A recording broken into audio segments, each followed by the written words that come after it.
everyone. Happy Wednesday. So it is midweek, not a time of the week that one would normally spend gambling, we hope. And yet, we begin the readout tonight with a giant game of poker that we are all watching play out in real time and with very heavy stakes. There are now just 12 days until the U.S. economy faces catastrophic failure. We're talking 2008 level recession or worse. Seriously.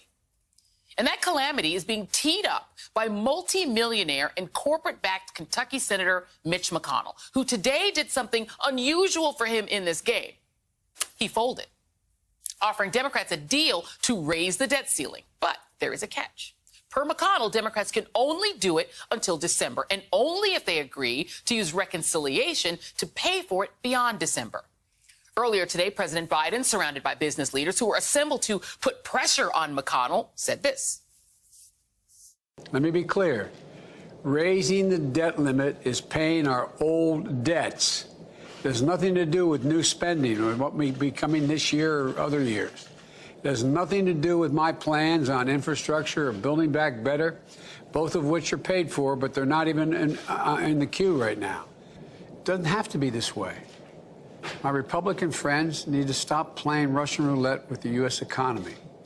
If they don't want to do the job, just get out of the way. Now, like most of you, I do not really enjoy watching these politicians play games with our lives and with our economy. And yet, here is where we stand. On the one side, you have the Republican Party filled with Trump lemmings who gleefully racked up nearly $8 trillion in debt while Trump was president, without batting an eye, handing out billionaire and corporate tax cuts like Halloween candy. These guys made it rain for 4 years like they had an American Express black card and knew just how to use it. But now that Joe Biden is president, they are in full pearl clutch, feigning outrage over the debt that they incurred. And they're now demanding that Papa Joe pay their credit card bill. And that would be bad and irresponsible enough, this whole dine and dash politics, but it's why they're doing it, why they're really actually doing it that's going to make you really mad. So here's the tea. Republicans want Democrats to raise the debt limit to what would have to be around a $30 trillion increase. They want them to do it, say the number, put the number out there and do it by themselves, just so that Republicans can run nasty ads next year saying, look at how Democrats just blew $30 trillion. For shame, vote Republican. Senator Rick Scott, chairman of the Republican committee who's in charge of the 2022 elections, told NBC News he can't wait to make the debt ceiling an issue in the midterms if Democrats raise it. When asked if the party's campaign committee, which he chairs, will blame Democrats alone for that $30 trillion debt in ads and other messaging, he said, oh, you better believe it, a point that North Carolina Senator Tom Tillis echoed today. Why do you need to have a specific number? Because I'd kind of like to know how much money they intend to spend. And they don't want to say that because I think when they do, the American people are going to be the first ones to object to it. But Republicans, what is it, $5 trillion, $10 trillion? They want a number. Now, on the other side of this poker table are the Democrats, who, while facing off with a completely unhinged party, are actually trying to get stuff done with the Build Back Better agenda, which, again, has nothing to do with the debt limit.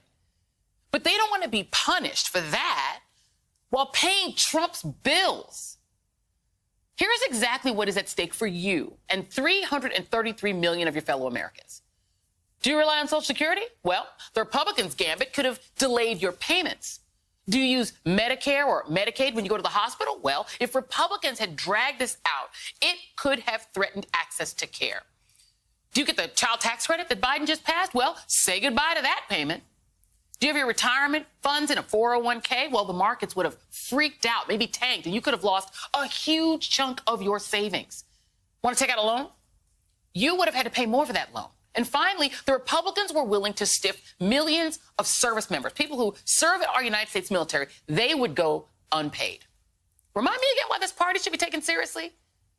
Finally, according to reports, McConnell, the grim reaper of Americans' nightmares, was also worried. This is the other reason he blinked. That his reckless behavior might actually force Senators Joe Manchin and Kyrsten Sinema to blow up the filibuster, to raise the debt limit. God forbid. Now, like most things in Washington, there is no deal until both parties, both major party leaders, Chuck Schumer and McConnell, agree to it. And even if they do agree to it,